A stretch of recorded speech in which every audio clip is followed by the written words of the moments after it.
Refinery তথ্য আমাদের সামনে এসেছে, আমরা জানি ওটা মূলত ক্রুড রিফাইন করে এবং আমাদের এটা টোটাল যা রিফাইন হয় এটা আমাদের চাহিদার, আমরা মনে জানি এটা যেটা পেট্রোল ডিজেল মূলত আমরা এখান থেকে পেট্রোল এবং অকটেন ডিজেল না মূলত আমরা এখান থেকে আনি এবং এটা চাহিদার 25 বা অ্যারাউন্ড 50% সম্ভবত, বা মানে পেট্রোল ডিজেলের পেট্রোল এবং অকটেনের ক্ষেত্রে সেটা ফুলফিল করে। এটা ইম্পোর্টেড ক্রুড এবং ওই যে আমাদের গ্যাস ক্ষেত্রে যে কনডেনসেট আছে সেটাকে করে। এখন আমরা দেখেছি যে 1 লাখ টনের একটা জাহাজ শিপমেন্ট সৌদি আরব থেকে হচ্ছিল, যেটা আসলে সেটা হরমুজ দিয়ে আসার কথা, সেটা আসতে পারেনি।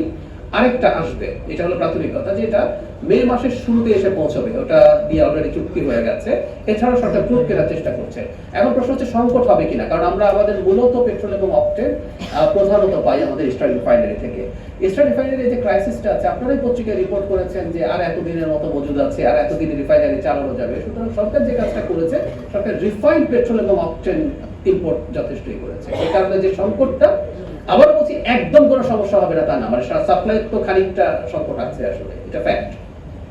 কিন্তু এই যে একটা পূর্বাভাস ছিল আবার ক্রুড শেষ হয়ে যাবে, ইস্টার্ন রিফাইনারি বন্ধ হয়ে যাবে, সেজন্য রিফাইন্ড পেট্রোল এবং অকটেনের মজুদ সরকার তৈরি করেছে। প্রধানমন্ত্রীর সাথে এগুলো নিয়ে আলোচনা হয়েছে কিনা? আপনি বললেন যে বৈঠক মানে আলোচনা কিছুটা কারণ মন্ত্রণালয় ছিল অন্য মন্ত্রণালয়ের মিটিং, তো একটা ইনফর্মালি এই তথ্যটা এসছে, কিন্তু আমি জ্বালানি মন্ত্রণালয়ের সাথে এই তথ্যগুলো ক্রমাগত করছি। আর আবারও বলি প্লিজ, লাইন নেওয়ার ক্ষেত্রে আপনি পত্রিকার রিপোর্ট নিশ্চয়ই দেখেছেন, একই বাইক বারবার যাচ্ছে, তেল দেওয়ার সাথে সাথে উপচে পড়ছে, এরকম নানান ঘটনা তো আসলে আছে। তো আমি আবারও সবার দিকে আহ্বান জানাবো, আমাদের সংকট আছে, কিন্তু আমরা যদি এই ধরনের প্যানিক বাইং করতে থাকি তাহলে এটা সংকট হবে। এবং আমি একটা তথ্য আপনাদেরকে দেব, হয়তো আগামী ব্রিফিংয়েই, স্পেসিফিক পেট্রোল পাম্পে কি পরিমাণ তেল দেয়া হয়েছে। আমি একদম একটা দৈনিক চাহিদার মানে সাপ্লাইয়ের ব্যাপারটা আমি আপনাদেরকে, এটা নিয়ে আমি মন্ত্রণালয়ে কথা বলেছি, স্পেসিফিক কয়েকটা পেট্রোল পাম্পের ডেটা আমি আপনাদেরকে দিয়ে দেখাতে পারবো